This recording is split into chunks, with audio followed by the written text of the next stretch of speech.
In the spring of 1858, the fertile tobacco fields of Dorchester County, Maryland, bore witness to what appeared to be a tragic accident that would forever alter the lives of two young women who shared everything except their freedom. But beneath the surface of this seemingly straightforward incident lay a web of secrets, blood ties, and a betrayal so profound that when the truth finally surfaced, it would force an entire community to confront the darkest contradictions of their society.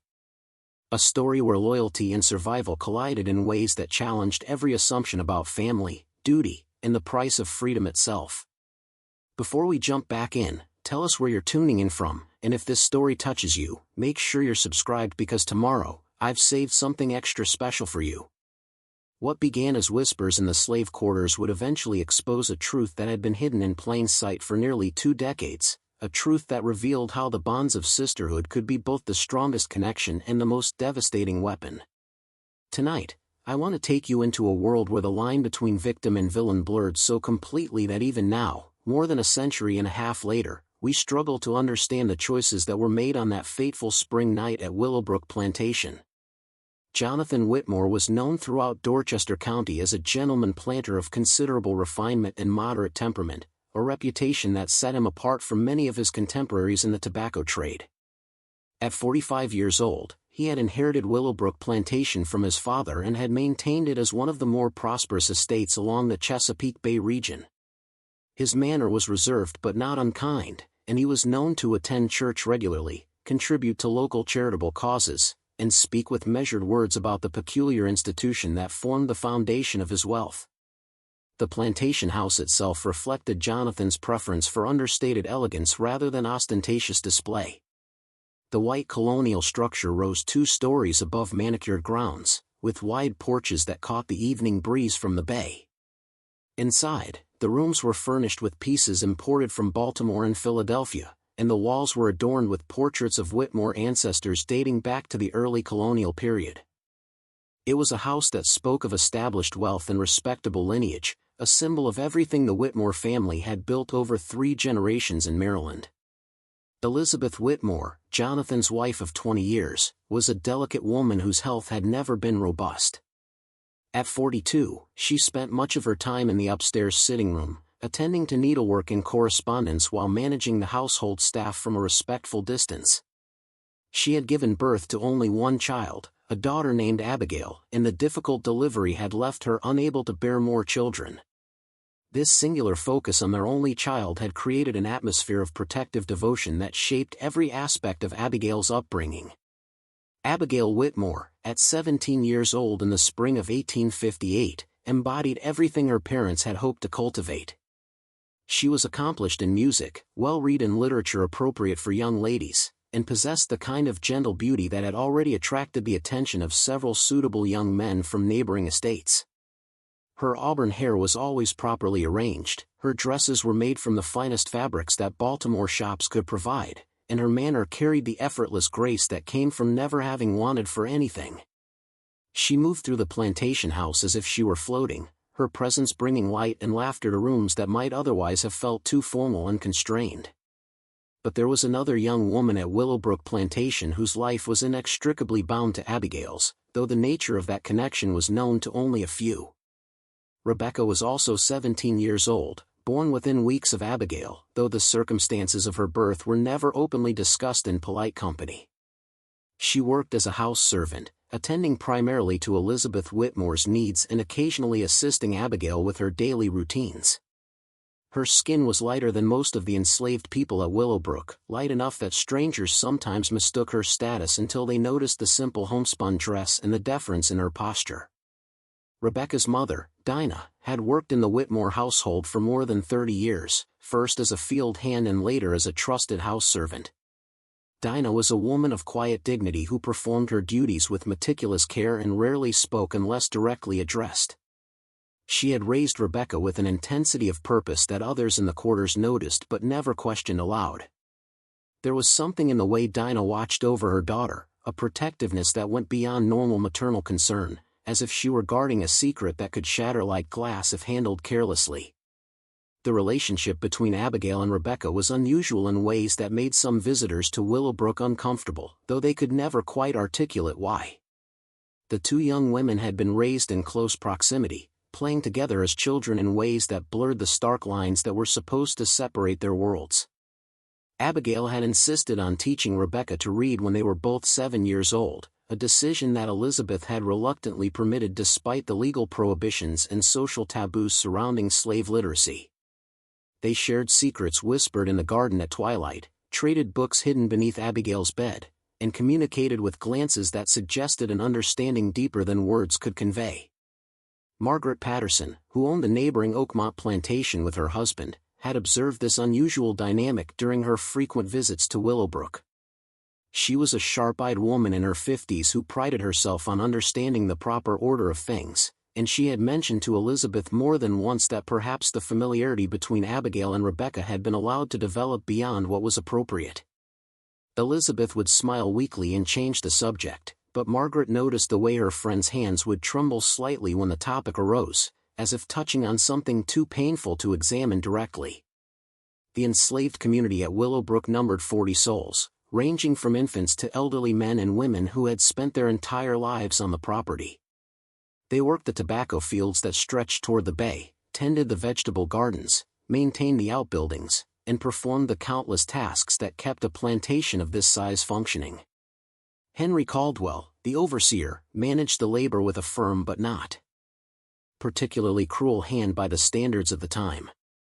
He used the whip sparingly compared to some of his counterparts on other estates, preferring systems of privileges and punishments that maintained order without the excessive brutality that could reduce productivity. Among the enslaved population, there were hierarchies and alliances that the white inhabitants of the big house barely comprehended. Isaac, a man in his 30s who worked primarily in the fields, was quietly respected as someone who could be trusted with sensitive information. He had contacts beyond Willowbrook, connections to a network that moved through the county like an invisible river, carrying whispered news and occasionally carrying people toward freedom. Esther, the cook who had been at Willowbrook longer than anyone could remember, possessed a kind of authority in the quarters that came from age and accumulated wisdom. She knew the histories of every family, remembered the separations and losses, and held in her memory the stories that others tried to forget. Thomas, who cared for the horses and maintained the stables, was a young man whose quiet demeanor masked a fierce intelligence. He had learned to move through the plantation and surrounding areas with a freedom that came from being trusted to run errands and deliver messages. This mobility made him valuable to those who understood that the Underground Railroad was not just a metaphor but a real network of routes and safe houses that stretched from the slave states to the Canadian border. Thomas knew the location of the root cellar hidden near Willow Creek, knew which nights were dark enough for travel, and knew how to read the subtle signs that indicated when it was safe to move. The rhythm of life at Willowbrook followed patterns that seemed eternal and unchanging to those who lived within its boundaries. The tobacco growing season dictated the pace of work in the fields.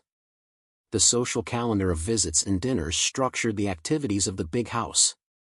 Sunday services at the small chapel on the property brought everyone together in a performance of shared faith that meant different things to those who sat in the pews and those who stood in the back. It was a world that appeared stable and ordained, where everyone knew their place and the future seemed to stretch forward as a continuation of the past. But beneath this surface tranquility, tensions were building that would soon tear through the fabric of this carefully maintained order. The national debate over slavery was intensifying, with Maryland caught uncomfortably between the slave states of the Deep South and the free states to the north. The Fugitive Slave Act. Preparing and narrating this story took us a lot of time, so if you are enjoying it, subscribe to our channel, it means a lot to us. Now back to the story. The Act of 1850 had made the consequences of escape more severe, but it had also galvanized the networks that helped runaways find their way to freedom. Dorchester County, with its proximity to the Delaware border and its complicated geography of waterways and forests, had become a corridor for those brave or desperate enough to attempt the journey. In the big house, Abigail was approaching an age where decisions about her future could no longer be postponed. Her parents had begun entertaining serious proposals from young men of appropriate standing, and there was an unspoken understanding that a betrothal would likely be announced before the end of the year. This prospect filled Abigail with a confusion of emotions that she struggled to articulate even to herself. The life that awaited her was one of comfort and security, of presiding over her own household and raising children who would inherit the same privileges she had enjoyed. Yet something in her resisted this predetermined path, though she lacked the language or framework to name what troubled her. Rebecca watched these preparations for Abigail's future with emotions that were equally complex but far more dangerous to express. She understood that her own future held no such choices, that the best she could hope for was to remain in the big house rather than being sent to the fields or sold away if her usefulness diminished. The bond she shared with Abigail was the most meaningful relationship in her life, but it existed in a space that had no legitimate name or recognition. They were not quite friends, certainly not equals, and yet they were not simply mistress and servant either. They existed in an undefined territory that became more precarious as they grew older and the world demanded that they conform to its categories. It was during this period of mounting tension and unspoken anxiety that Rebecca began to notice changes in Abigail's behavior. Her mistress, or perhaps her sister, though that word was never spoken aloud, had become secretive in new ways. She took walks in the evening that lasted longer than usual. She asked Rebecca to post letters without showing them to her mother first. She seemed distracted during their conversations, as if her mind were occupied with thoughts she could not share.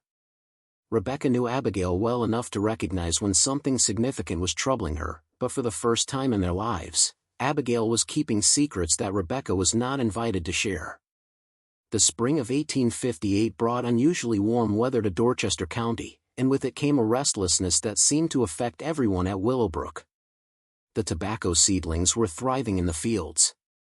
The gardens around the big house burst into early bloom. But there was something unsettled in the air, a feeling that change was approaching whether anyone was ready for it or not. The enslaved workers whispered about increased patrols on the roads, about slave catchers who were becoming more aggressive in their pursuit of runaways, about a tightening net that made the already dangerous journey to freedom even more treacherous. In the big house, Elizabeth Whitmore's health seemed to be declining more noticeably.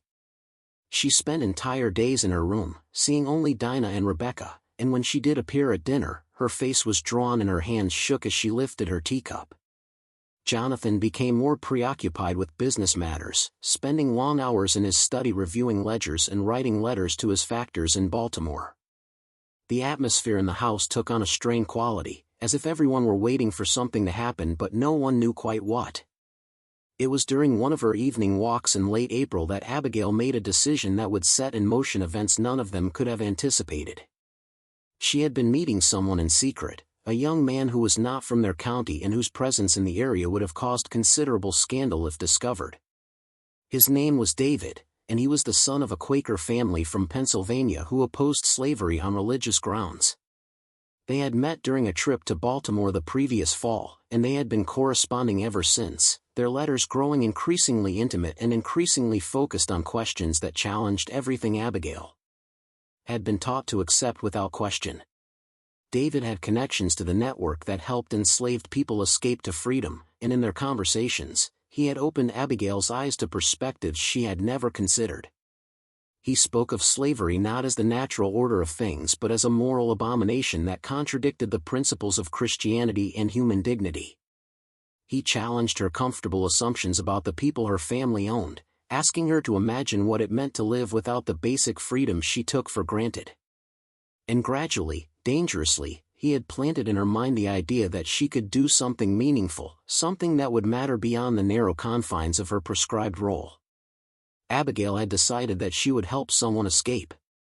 Not just anyone, but someone whose freedom would mean something personal, someone whose liberation would be both an act of principle and an act of love. She had decided to help Rebecca reach the Underground Railroad, to give her the opportunity to escape to Pennsylvania and from there possibly to Canada, where she could live as a free woman. In Abigail's imagination, this act would be a gesture of sisterhood that transcended the artificial barriers of race and status, a proof that the bond they shared was real and meaningful despite the world's refusal to recognize it. But Abigail had made this decision without fully consulting Rebecca, without understanding that the gift of freedom she imagined offering was more complicated than she realized. She had not grasped that Rebecca's ties to Willowbrook included her mother, that escape meant permanent separation from Dinah and from the only world Rebecca had ever known.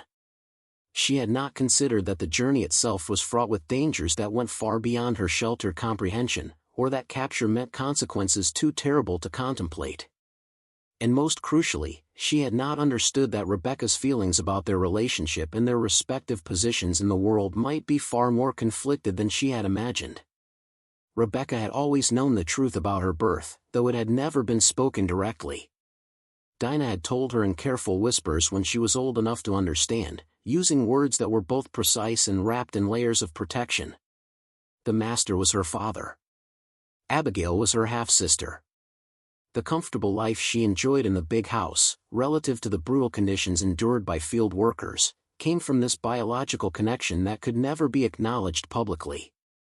This knowledge had shaped every moment of Rebecca's existence, coloring every interaction with a complexity that outsiders could never fully comprehend. Growing up alongside Abigail had been both a privilege and a torment. As small children, they had played together with an innocence that ignored the rules meant to separate them. They had chased each other through the gardens, shared dolls that Abigail received as gifts, and fallen asleep together during long summer afternoons in the nursery. But as they grew older, the world insisted on reminding them of the distance that was supposed to exist between them. Visitors would express shock at their familiarity. Elizabeth would grow nervous when they were too openly affectionate. And gradually, Rebecca learned to perform the deference that was expected, to lower her eyes and step back and remember that despite their shared blood, they occupied entirely different universes. The education Abigail had insisted on providing had been another complicated gift. Rebecca could read and write with a fluency that would have been dangerous if widely known. She had absorbed the books that Abigail smuggled to her, losing herself in worlds of poetry and history and philosophy that existed far beyond the boundaries of Willowbrook Plantation. This literacy had expanded her mind in ways that made her captivity more painful, not less. She could now imagine possibilities that were forever out of reach, could understand with painful clarity exactly what had been stolen from her by the accident of her birth. The relationship between the two young women had evolved over the years into something that defied easy categorization.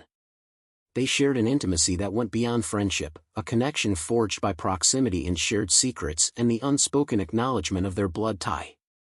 Abigail confided in Rebecca in ways she never did with anyone else, sharing her fears and dreams and frustrations with the limitations placed on her own life. Rebecca listened and offered comfort and sometimes dared to offer advice, though always carefully, always aware that this openness could be revoked at any moment if she overstepped invisible boundaries. But Rebecca's feelings toward Abigail were far more complicated than simple affection. She loved her sister, genuinely and deeply, in ways that transcended the circumstances of their relationship. Yet beneath that love ran currents of resentment and anger that Rebecca worked constantly to suppress. Why should Abigail have everything while Rebecca had nothing? Why should an accident of birth on the wrong side of legitimacy consign one sister to enslavement while elevating the other to luxury?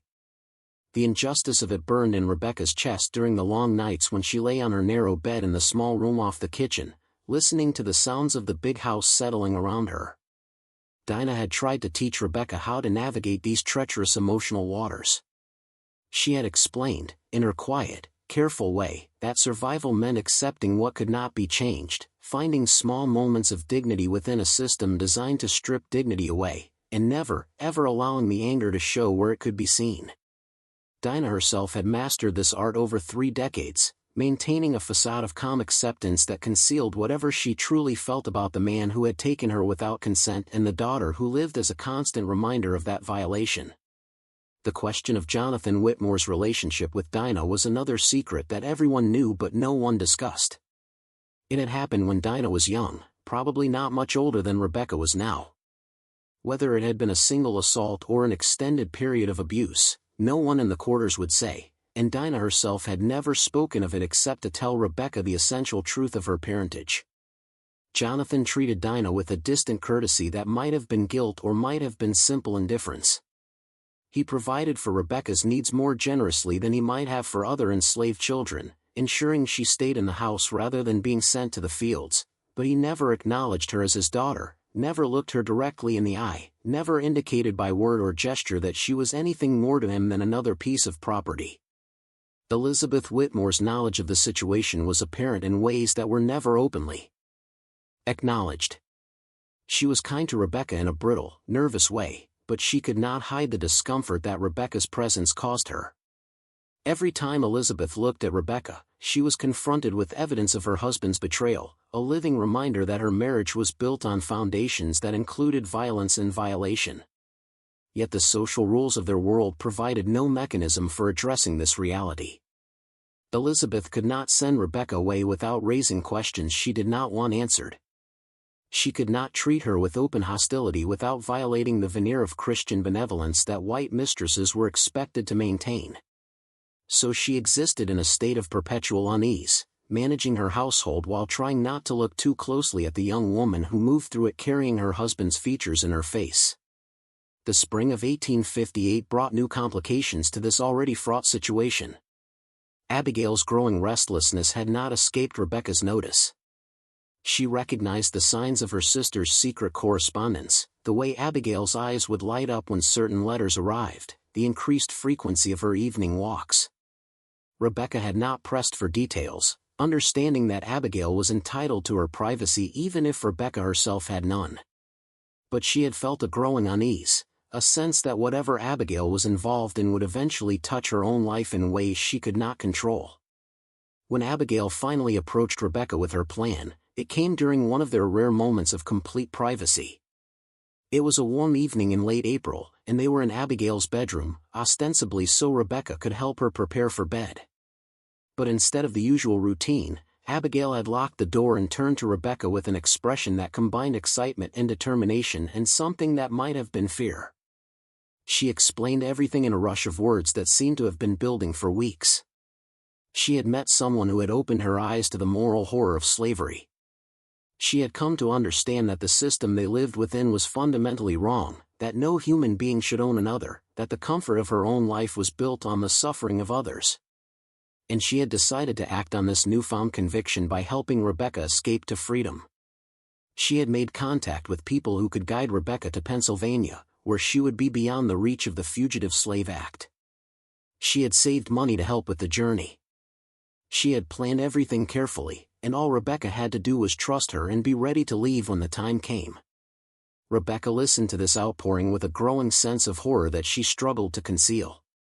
Abigail's words revealed how little she truly understood about Rebecca's position, how naive she was about the realities of escape and the consequences of failure. Abigail spoke of freedom as if it were a simple gift she could bestow, as if Rebecca's life were a cage that could be opened with good intentions and careful planning. She did not seem to grasp that escape would mean abandoning Dinah, the only family Rebecca had ever known. She did not understand that the journey north was fraught with dangers that went far beyond Abigail's sheltered imagination, that slave catchers and their dogs patrolled the routes, that capture meant punishments too terrible to name. But more than these practical concerns, what struck Rebecca most forcefully was the realization that Abigail's plan was motivated as much by Abigail's own needs as by genuine concern for Rebecca's well-being. This was Abigail's way of rebelling against the constraints of her own life, of proving to herself and perhaps to this mysterious correspondent that she was different from other plantation daughters, that she had the courage to act on principle. Rebecca was being offered as a sacrifice to Abigail's awakening conscience, a means for her sister to achieve a sense of moral righteousness without having to confront the deeper structures that kept them both trapped in their respective roles. Rebecca's response was careful, measured, designed to neither reject Abigail's offer outright nor commit herself to a course that terrified her. She thanked Abigail for her concern, acknowledged the generosity of the gesture, and asked for time to consider what was being proposed. She could see the disappointment in Abigail's face, the expectation that Rebecca would respond with immediate gratitude and enthusiasm. But Rebecca had learned long ago that survival required thinking several steps ahead, anticipating consequences, and never allowing herself to be swept along by someone else's vision of what her life should be. Over the following days, Rebecca found herself caught in an impossible situation. On one hand, the prospect of freedom was intoxicating. To be able to walk where she chose, to keep the wages of her own labor, to make decisions about her own life without seeking anyone's permission, these possibilities lived in her imagination like a fever dream. She had read enough to know what freedom meant, had heard enough whispered stories from the quarters about those who had successfully escaped to understand that it was possible, however dangerous the attempt might be. But on the other hand, the costs of attempting escape were enormous. If she were caught, the consequences would extend far beyond herself. Dinah would be questioned, possibly punished for her daughter's betrayal. The relative comfort of their lives in the big house would be destroyed. Rebecca might be sold away to the deep south, to plantations where conditions were far harsher than anything she had experienced at Willowbrook. And there was no guarantee that the network Abigail spoke of with such confidence actually existed or could be trusted. Rebecca had heard stories of enslaved people who had been betrayed by those claiming to help them, delivered back into bondage after suffering through the terror of attempted flight. Rebecca sought counsel in the only place she felt safe doing so. Late one night, she made her way to the quarters and found Esther sitting outside her cabin, smoking a pipe and watching the stars. Esther was one of the few people at Willowbrook who commanded universal respect, a woman whose age and experience gave her a kind of authority that even the overseer recognized. Rebecca sat beside her in silence for a long while before finally speaking, explaining the situation in careful terms that did not reveal too much but conveyed the essential dilemma. Esther listened without interruption, her lined face unreadable in the darkness. When Rebecca finished, the old woman took a long draw on her pipe before responding. Her words were cryptic, layered with meanings that Rebecca would only fully understand later. She spoke of the different kinds of freedom that existed in the world, some visible and some hidden. She talked about the weights that people carried, the debts that bound them to places and people even when the law said they were free to leave. She mentioned that sometimes the hardest journey was not the one that took you away from home but the one that forced you to see clearly where you had always been. Then Esther asked Rebecca a question that cut to the heart of everything. If she did escape, if she made it to Pennsylvania or Canada and built a life there, would she be able to live with the knowledge of what she had left behind? Could she find peace knowing that Dinah remained enslaved, that her departure might bring suffering to those who stayed? And perhaps most importantly, did she believe that Abigail truly understood what she was asking Rebecca to risk, or was this another instance of a white woman making decisions about a black woman's life without fully grasping the consequences? Rebecca had no clear answers to these questions, and Esther did not press for them. Instead, the old woman simply told her to trust her own knowing, to listen to the voice inside that had kept her alive and relatively safe for 17 years. Whatever decision Rebecca made would have consequences she could not foresee, but it had to be her decision, made with full awareness of what was at stake, not a choice imposed on her by someone else's vision of what her life should be. The conversation with Esther gave Rebecca a framework for understanding her own hesitation. She realized that what troubled her most about Abigail's plan was not the danger itself but the way it cast her once again as someone whose life was shaped by others' decisions. Abigail had conceived this escape without consulting Rebecca first, had made contacts and arrangements and plans as if Rebecca were a package to be delivered rather than a person with her own agency and perspective. Even this gesture of liberation carried within it the same assumptions that undergirded slavery itself, the belief that white people knew what was best for black people and had the right to act on that knowledge without full consultation. Rebecca also recognized another troubling dimension to the situation. She suspected that Abigail's passionate commitment to helping her escape was connected to the mysterious correspondence and the evening walks, to this man from Pennsylvania who had apparently awakened Abigail's conscience. There was something performative about Abigail's newfound abolitionist fervor, a quality that suggested she was as concerned with how her actions would appear to this man as with Rebecca's actual welfare. Rebecca was being positioned as the instrument of Abigail's moral transformation, and the thought filled her with a resentment she struggled to contain. As the days passed and Abigail grew more insistent about finalizing plans for the escape, Rebecca found herself thinking about what she would lose by leaving. Despite everything, Willowbrook was the only home she had ever known. The people in the quarters were her community, connected by bonds of shared suffering and mutual support that outsiders could never fully understand. Dinah was her anchor, the person who had shaped her understanding of how to survive in a world designed to break her. And yes, despite all the complications and resentments, Abigail was her sister, the person who had given her access to knowledge and a glimpse of possibilities beyond the narrow confines of her designated role. Rebecca also thought about what running away would mean for those she left behind. The escape of an enslaved person always brought increased scrutiny and harsher conditions for those who remained. Jonathan Whitmore would face financial loss and social embarrassment.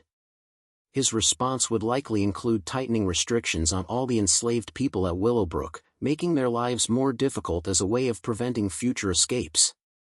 Henry Caldwell, the overseer, would face questions about his competence and might respond with increased violence to reassert his authority. The ripple effects of one person's flight toward freedom could make life measurably worse for everyone else. There was also the question of what would happen to Abigail if the escape were discovered. If it became known that she had actively aided a runaway, the social consequences for her would be severe. Her marriage prospects would be destroyed. Her family would face scandal and potential legal consequences.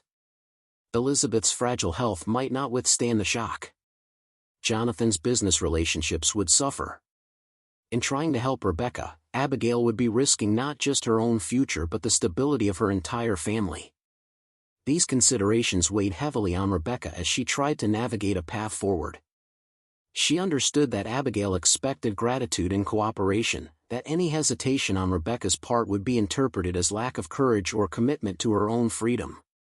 But Rebecca could not shake the feeling that this entire situation had been constructed without adequate consideration of her actual needs and desires, that she was once again being positioned as someone whose role was to fulfill others' expectations rather than to define her own path. The tension between the two young women grew as Rebecca continued to deflect Abigail's attempts to finalize escape plans. Abigail became frustrated and hurt, unable to understand why Rebecca was not embracing this opportunity with the enthusiasm she had anticipated. Their conversations took on a strained quality, with Abigail pressing for commitment and Rebecca offering vague assurances that she needed more time to prepare. The easy intimacy that had characterized their relationship began to fray under the weight of these unspoken conflicts. It was during this period of growing tension that Rebecca made a discovery that would change everything. While cleaning Abigail's room one afternoon, she found a letter that had been carelessly left on the writing desk. The letter was from David, the young man from Pennsylvania, and its contents revealed aspects of Abigail's plans that had not been shared with Rebecca. David was not simply an abolitionist sympathizer offering moral support for Abigail's awakening conscience. He was actively involved in the Underground Railroad, and he had specific plans for how Rebecca's escape would be accomplished and what would happen after she reached Pennsylvania. What disturbed Rebecca most about the letter was the way it discussed her as a project rather than as a person. David wrote about the propaganda value of helping someone who was the master's own daughter escape to freedom, how such a story would be powerful ammunition for the abolitionist cause. He suggested that Rebecca's testimony about her experiences could be valuable for fundraising and for convincing moderate Northerners of slavery's evils. He even proposed that Abigail herself might eventually join him in Pennsylvania, that her act of rebellion against her family's values could be the beginning of a new life for both of them, built on shared commitment to the cause of abolition. Reading this letter, Rebecca felt a cold clarity settle over her. She was not being offered freedom so much as being recruited into someone else's political agenda. Her life story, the complexity of her relationship with Abigail, the intimate details of her experience, all of this was being repackaged as material for the abolitionist movement. David and Abigail saw her liberation as a means to their own ends, a way for them to feel righteous and purposeful while pursuing their own romantic and political aspirations.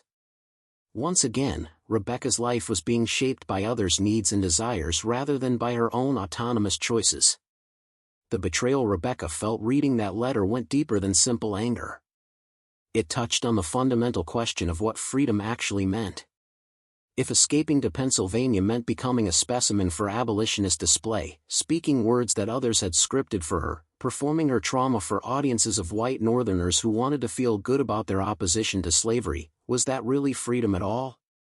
Or was it simply a different kind of captivity, one that came wrapped in the language of liberation but still denied her the right to define her own existence? Rebecca carefully replaced the letter exactly as she had found it, making sure no trace of her discovery remained. As she resumed her duties, her mind was racing with calculations and considerations that would have surprised anyone who thought they knew her. She had been presented with information that gave her a kind of power she had never possessed before. What she chose to do with that power would determine not only her own fate but the fates of everyone connected to this situation. Over the next several days, Rebecca made a series of quiet inquiries in the quarters, speaking to Isaac and Thomas and others who might have knowledge of escape routes and underground railroad operations. She learned that there had been increased activity in the area recently, more runaways attempting the journey north, and correspondingly more aggressive patrols and slave catchers working to stop them. She learned about families that had been torn apart when escapes failed, about the brutal punishments meted out to those who were recaptured, about the precarious nature of freedom even for those who made it to the north. She also learned something that gave her pause. There had been betrayals. Some of those who claimed to be helping enslaved people escape had actually been working with slave catchers, collecting bounties for delivering runaways back into bondage. The network that Abigail spoke of with such confidence was not as secure or trustworthy as David's letters suggested. There were gaps in the chain, weak links where good intentions gave way to greed or fear or simple human fallibility. The journey to freedom was even more dangerous than Rebecca had imagined, and success depended as much on luck as on careful planning. Armed with this knowledge, Rebecca faced a decision that would define the rest of her life. She could attempt the escape that Abigail had planned, accepting all the risks and uncertainties in exchange for the possibility of freedom. She could refuse outright, explaining to Abigail why the plan was too dangerous and too compromised by ulterior motives. Or she could take a third path, one that had begun forming in her mind as she considered all the dimensions of her situation. She could use what she knew to protect herself and those she cared about, even if it meant making choices that others would judge as betrayal. The person Rebecca needed to speak with was not Abigail but Jonathan Whitmore himself. This realization came to her gradually, emerging from her understanding of the power dynamics that structured every relationship at Willowbrook. Jonathan was her father, though that fact had never been acknowledged. He had certain obligations to her that he had never fulfilled, debts that had accumulated over 17 years of willful blindness. It was time to call on those debts, to force him to acknowledge what he had tried to ignore, and to use that acknowledgement to secure something for herself and for Dinah. The opportunity came on a morning when Elizabeth was confined to her room with one of her frequent illnesses and Abigail had gone to visit Margaret Patterson at the neighboring estate. Rebecca found Jonathan in his study, reviewing correspondence and account books. She knocked softly on the open door, and when he looked up with mild annoyance at the interruption, she asked if she might speak with him privately about a matter of importance. Jonathan's initial response was to dismiss her, to say that whatever she needed could be addressed through Elizabeth or the overseer. But something in Rebecca's expression, a determination that he had never seen in her before, made him pause. He gestured for her to enter and close the door, his face betraying unease about what this unusual request might mean.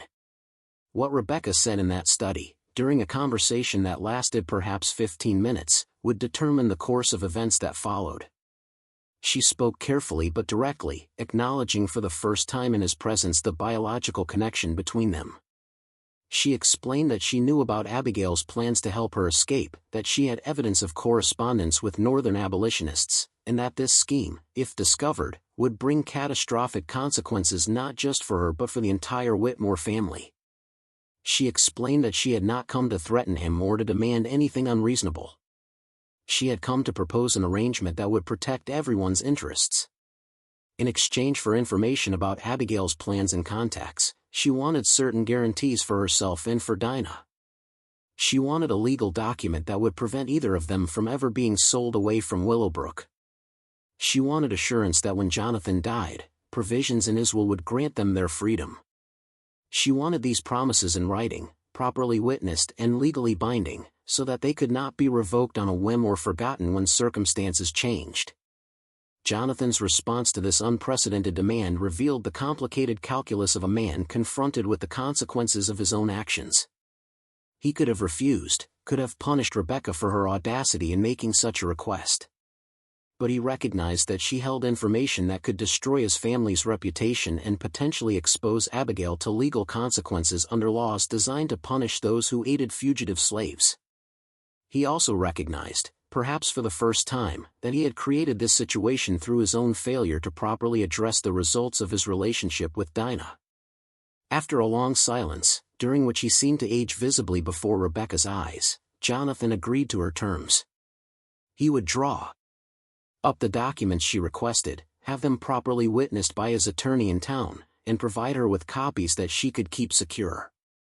In exchange, Rebecca would tell him everything she knew about Abigail's plans and provide him with evidence that would allow him to intervene before his daughter destroyed her life and reputation in a misguided act of rebellion. The bargain was struck, and Rebecca left the study carrying a weight that was different from what she had carried when she entered.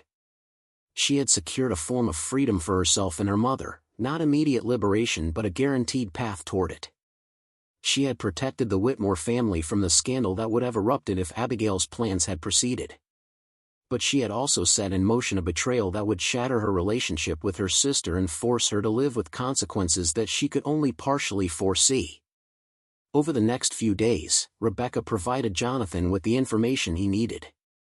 She showed him the letters she had discovered, explained Abigail's contact with David and his Underground Railroad connections, and described the plans that had been made for her escape.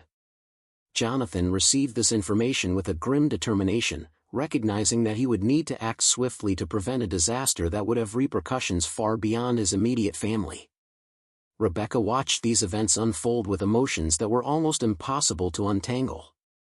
She felt relief at having secured protections for herself and Dinah, guilt at having betrayed Abigail's trust, anger at having been placed in a position where such choices were necessary, and a deep, abiding sadness at the loss of the relationship that had been the most meaningful connection in her life.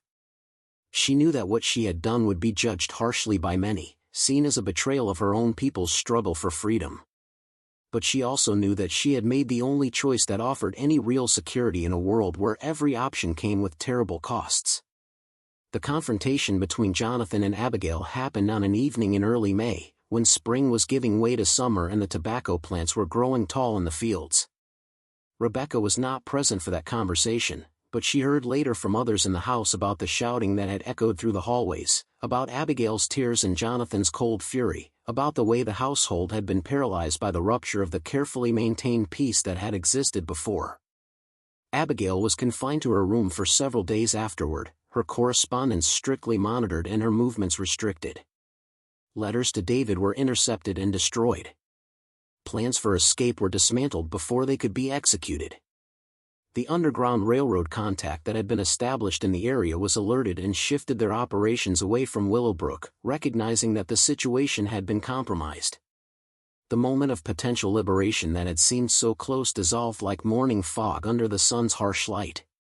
When Abigail finally learned that it was Rebecca who had informed their father about the escape plans, her reaction was one of devastating betrayal and incomprehension. She could not understand how the sister she had tried to help could have turned against her so completely. In her mind, she had been offering the greatest gift possible, and Rebecca had responded by destroying not just the escape plan but their entire relationship. The confrontation between them, when it finally occurred, was brief and brutal, with words spoken that could never be taken back. Abigail accused Rebecca of cowardice, of choosing security over freedom, of betraying not just her but all enslaved people who dreamed of liberation. Rebecca, for her part, tried to explain the complexity of the choice she had faced, the inadequacy of freedom that came with strings attached, the need to protect Dinah and secure something concrete rather than risk everything on a dangerous gamble. But Abigail could not hear these explanations through her own hurt and anger.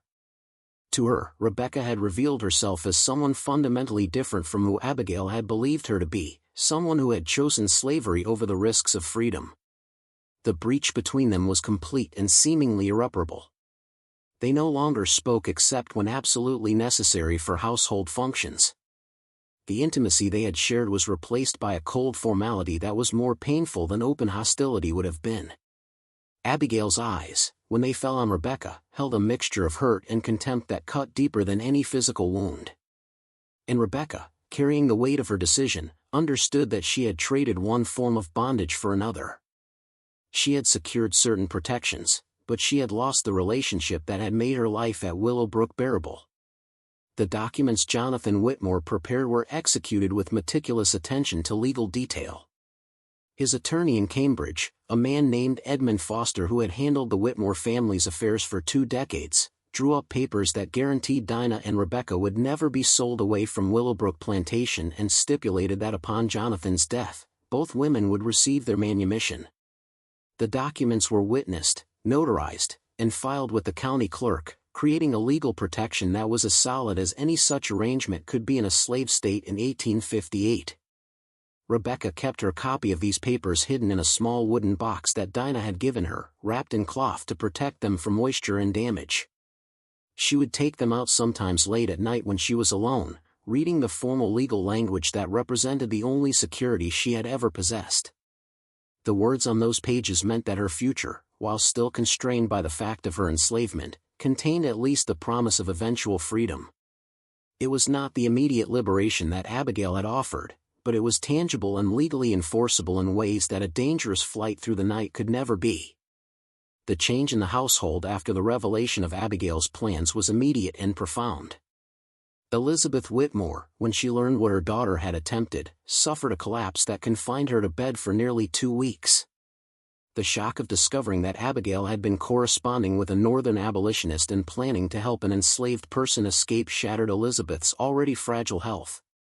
Dr. William Hastings was summoned and prescribed rest and laudanum, but everyone understood that the real affliction was not physical but emotional. Elizabeth's entire understanding of her daughter had been upended, and she struggled to reconcile the dutiful young woman she thought she knew with this stranger who had been plotting rebellion under her own roof. Jonathan's response was more controlled but no less severe. He canceled all of Abigail's social engagements, terminated her correspondence privileges entirely, and made it clear that her movements would be strictly monitored until he was satisfied that her dangerous enthusiasms had been properly subdued. He also quietly withdrew her from consideration for several marriage proposals that had been under negotiation, understanding that word of her abolitionist sympathies would spread despite his best efforts at containment and that her value in the marriage market had been significantly compromised. The confrontation between Jonathan and David never occurred directly, but Jonathan sent a carefully worded letter through his attorney making it clear that any further contact with his daughter would result in legal action. David, wisely recognizing that his position was untenable and that continued pursuit of the relationship would only bring harm to Abigail, ceased his correspondence. The romantic vision that had fueled Abigail's transformation evaporated, leaving her to face the consequences of her actions without the support of the person who had inspired them. In the quarters, news of what had transpired spread quickly despite efforts to keep the details contained. The enslaved community at Willowbrook understood that an escape attempt had been planned and then betrayed, though the specifics of who had been involved and what had been revealed remained murky. Rebecca found herself the subject of whispered conversations that stopped when she approached, her position in the community suddenly uncertain in ways it had never been before. Isaac, when Rebecca encountered him one evening near the tobacco barn, gave her a long, measuring look that communicated volumes without words. He did not condemn her directly, but his silence carried its own judgment. In the moral economy of the enslaved community, few transgressions were worse than betraying someone's attempt at freedom. That Rebecca had informed on her own sister, regardless of the complications of their relationship, marked her as someone whose loyalties could not be trusted. Esther's response was more nuanced. When Rebecca came to her seeking some kind of absolution or understanding, the old woman listened to the full explanation of what had occurred and why Rebecca had made the choices she did. Esther did not offer easy comfort or simple judgment. Instead, she spoke about the impossible situations that slavery created, how the system was designed to turn people against each other, to make survival require betrayals that wounded the soul. She acknowledged that Rebecca had secured something real for herself and for Dinah, but she also made clear that such security came at a cost that would have to be carried for the rest of Rebecca's life. The relationship between Dinah and Rebecca became strained in unexpected ways. Dinah was grateful for the legal protections her daughter had obtained, understanding better than Rebecca did how precarious their position had been and how much security these documents represented. But she also grieved for the loss of Rebecca's bond with Abigail, recognizing that her daughter had sacrificed the most meaningful relationship in her life to secure their future. Dinah had spent years teaching Rebecca how to survive by accommodating herself to the reality of their situation, but she had not intended for that lesson to require such a devastating choice. Abigail's transformation after the failed escape plan was striking to everyone who observed it. The lively, curious young woman who had questioned conventions and imagined possibilities beyond the boundaries of her prescribed role disappeared. In her place emerged someone brittle and withdrawn, who performed her duties mechanically but seemed to have retreated into some interior space where no one could reach her. She stopped reading the books that had once absorbed her attention. She showed no interest in music or needlework or any of the accomplishments that had previously given her pleasure. She existed in a state of profound disillusionment, betrayed not just by Rebecca but by the realization that her idealistic vision of helping someone escape to freedom had been naive and dangerous. The few times Abigail and Rebecca encountered each other in the months following the betrayal, their interactions were marked by a painful formality that neither could break through. Abigail could not forgive what she saw as Rebecca's cowardice and selfishness. Rebecca could not make Abigail understand the impossible position she had been placed in, the inadequacy of a freedom that came with conditions and expectations she had not chosen. They moved through the same spaces like ghosts of their former selves, haunted by the intimacy they had lost and unable to find any path back to connection. Margaret Patterson, during one of her visits to Willowbrook, observed the change in Abigail with concern. She questioned Elizabeth about what had caused such a dramatic shift in the young woman's demeanor, but Elizabeth offered only vague explanations about a brief illness and the natural process of maturation. Margaret was not fooled, but she understood that whatever had occurred was being carefully concealed, and she did not press for details that would not be willingly shared. The summer of 1858 passed slowly at Willowbrook, the heat settling over the plantation like a heavy blanket that made every movement feel effortful. The tobacco crop thrived despite the emotional turmoil in the big house, and the work in the fields continued according to rhythms that had been established over generations. But there was a sense that something fundamental had shifted, that relationships which had seemed stable had revealed themselves to be more fragile than anyone had understood. Henry Caldwell, the overseer, noticed the change in atmosphere but did not fully comprehend its source. He knew that something had disrupted the household, that the dynamics between the master's family and the house servants had been altered in some significant way. But the details were kept from him, and he did not press for information that would not affect his ability to manage the labor force and maintain productivity. In September, Jonathan Whitmore suffered a health crisis that brought all the unresolved tensions in the household into sharp focus.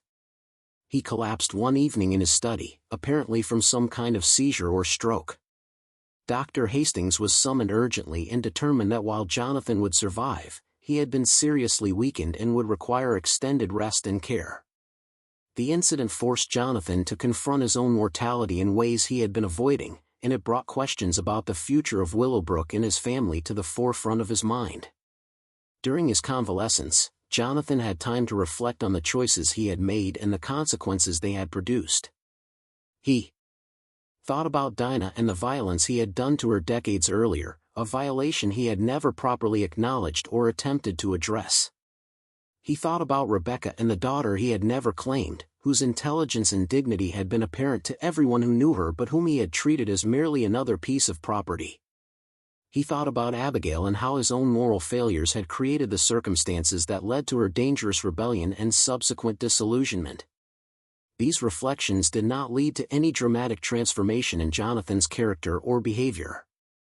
He remained a man shaped by his time and place, unable to fully escape the assumptions and privileges that had structured his entire life. But he did make certain quiet adjustments that suggested some recognition of his obligations. He ensured that the legal documents protecting Dinah and Rebecca were secured in multiple locations so they could not be lost or destroyed. He made provisions in his will that went beyond what he had promised Rebecca, including small bequests that would provide them with resources when they gained their freedom. He began treating Rebecca with a courtesy that was new, acknowledging her presence in ways he had never done before. Elizabeth's health continued to decline throughout the fall and winter. The shock of Abigail's attempted rebellion, combined with her underlying fragility, had taken a toll that laudanum and rest could not reverse. She spent most of her time in her bedroom, attended by Dinah and occasionally by Rebecca, drifting in and out of lucidity. During her more alert moments, she would sometimes look at Rebecca with an expression that seemed to contain both apology and accusation, as if she recognized the injustice of Rebecca's situation but also resented her presence as a reminder of her husband's betrayal. Abigail cared for her mother with a dutiful attention that seemed motivated more by obligation than affection. The closeness that had once existed between mother and daughter had been damaged by Elizabeth's reaction to the escape plan, her horror at what Abigail had attempted. Abigail had hoped for understanding or at least acknowledgement that her motivations had been principled, but Elizabeth could only see her daughter's actions as betrayal of family and class loyalty. This failure of understanding left Abigail even more isolated, cut off from both her mother and the sister who had been her closest confidant. By the spring of 1859, the household at Willowbrook had settled into a new configuration that bore little resemblance to what had existed before. The relationships that had defined the plantation's emotional landscape had been fundamentally reconfigured. Trust had been broken in ways that could not be repaired. The illusion of familial warmth that had existed between Abigail and Rebecca had been revealed as inadequate to withstand the pressures created by the fundamental injustice of their positions. Rebecca found herself in a strange liminal space, more secure than she had ever been but also more isolated. She had the legal protections she had negotiated, but she had lost the relationship that had given meaning to her confined existence. She performed her duties efficiently, but the pleasure she had once taken in small moments of connection with Abigail was gone. She was counting down the years until Jonathan's death would bring her freedom, but she could not help wondering what that freedom would mean when it finally arrived, whether it would feel like liberation or simply like a different kind of loneliness. Dinah watched her daughter navigate this new reality with a mother's helpless concern. She understood that Rebecca had made a choice that many would judge harshly but that had been motivated by love and the desire to protect those she cared about. She tried to help Rebecca see that the weight of judgment from others, however painful, was less important than the security they had gained. But she also recognized that Rebecca would carry the burden of her decision for the rest of her life, that some choices leave scars that never fully heal. The story of what had occurred at Willowbrook in the spring of 1858 was never publicly known. The careful containment of information meant that the wider community remained unaware of Abigail's attempted assistance with an escape or Rebecca's role in preventing it. To outsiders, the Whitmore family simply seemed to have withdrawn somewhat from social life, a change attributed to Elizabeth's declining health and Jonathan's own medical issues. The real drama that had unfolded remained hidden behind the walls of the plantation, known only to those directly involved and a few trusted others who understood the necessity of discretion. Years later, when Rebecca finally received her freedom following Jonathan's death in 1864, she would look back on that spring of 1858 as the moment when she truly understood the cruel mathematics of survival under slavery. She had been forced to choose between competing goods, to sacrifice one form of connection to secure another kind of safety. The choice had been rational given her circumstances, but rationality did not make it less painful or remove the weight of having betrayed someone who had loved her.